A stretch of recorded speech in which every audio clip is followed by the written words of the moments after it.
Eh bien, bonjour à toutes et à tous. Nous allons regarder comment fonctionnent les plans d'arbitrage personnalisés multi-rencontres dans le cadre de GIRP 7.2.2. Donc, au niveau de l'environnement, GIRP est déjà ouvert, mais avant d'aller plus loin, il faut expliquer plusieurs choses, en particulier comment sont constitués les plans d'arbitrage personnalisés et retrouver dans l'environnement de GIRP l'endroit où vont être stockés tout ce qui est produit par l'utilisation que vous allez en faire. Donc, quand vous avez installé GIRP dans votre environnement, en fait, vous avez dû créer un classeur qui s'appelle GIRP7. Et à l'ouverture du logiciel, en fait, il a été créé un certain nombre de dossiers. Les dossiers qui vont être utilisés dans le cadre de l'utilisation des PAPMR. Donc on va retrouver les bases clubs, hein, c'est des choses qui sont déjà connues dans l'utilisation de GIRP normal. Classeurs aussi, hein, c'est là où sont stockés les classeurs que vous créez.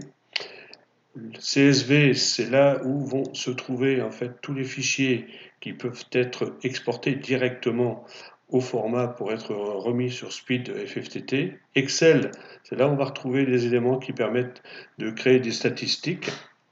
Ensuite, vous allez retrouver un dossier qui s'appelle GIRP PAPMR qui lui va contenir les bases que vous avez soit téléchargées à partir du site girp.com ou des bases que vous avez créées, une extraction de la base principale qui permet d'avoir moins de plans d'arbitrage pour faire les choix lors de l'utilisation.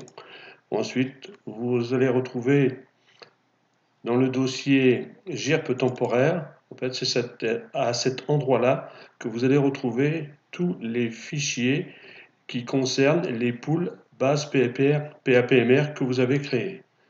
Voilà, donc le reste, ce sont les éléments que l'on retrouve basiquement sur GIRP. Maintenant, quelles sont les bases qui ont fait que les PAPMR ont été créés? En fait, c'est une utilisation de GIRP qui permet de gérer sur une seule journée plusieurs rencontres que des équipes doivent disputer lors de regroupements.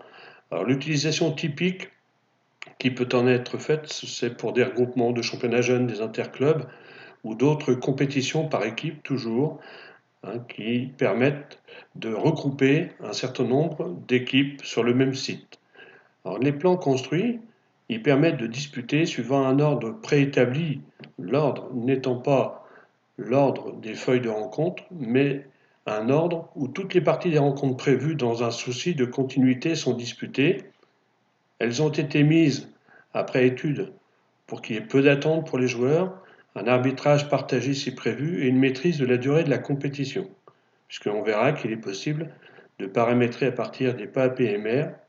En fait, il est possible de paramétrer des créneaux, des tables, et d'avoir une idée de la durée de la compétition. Donc, pour chaque journée, il sera construit un PMR qui sera stocké dans le répertoire GIRP temporaire que l'on pourra télécharger et utiliser.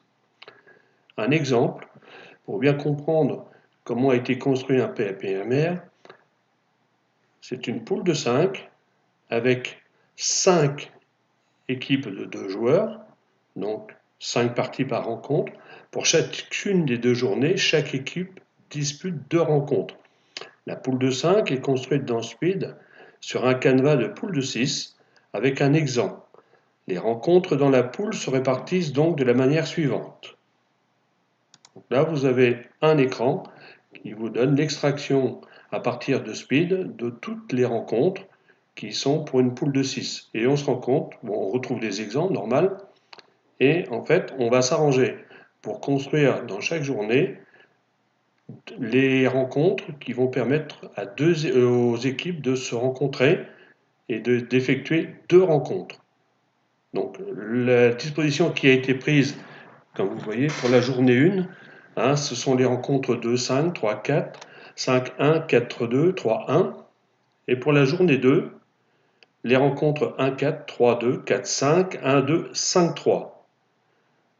Voilà, donc quand vous allez télécharger un PAPMR à partir de la base du serveur ou d'une base locale, en fait, ça va se présenter sur un bandeau de ce type-là, où en repère 1, il y a un repère de couleur pour identifier les PAPMR par type de feuille, les codes du PAPMR, le nombre d'équipes par pool, les codes liés. Alors ces codes, en fait, ils sont rajoutés pour bien donner, par exemple pour une pool de 5, les les codes qui sont liés pour jouer les journées 1-2 pour une pool de 5 ou les journées 1-2-3 pour une pool de 7, hein, puisque c'est aussi possible. Le 5, c'est le code de la feuille de rencontre qui est choisi. Le 6, c'est l'ordre des rencontres dans la journée. Donc là, on retrouve bien, en fait, on retrouve bien l'ordre des rencontres que l'on a vu ici, journée 1, journée 2. Le nombre de journées du PAPMR, donc c'est 2 journées. Le numéro de journée du PAPMR, le nombre de tables qui sont utilisées, le nombre de tours, les joueurs et joueuses qui arbitrent, le nombre d'arbitres non joueurs éventuellement conseillés, et en 13, le libellé de la feuille sélectionnée, donc code 205, donc dans notre cas, qui est avec une équipe de 2 joueurs, où toutes les parties se disputent.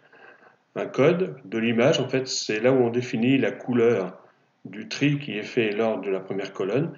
Et en 15, vous trouverez une zone texte, hein, qui permet au concepteur du PAPMR, en fait, de saisir une aide, hein, pour préciser un certain nombre de points.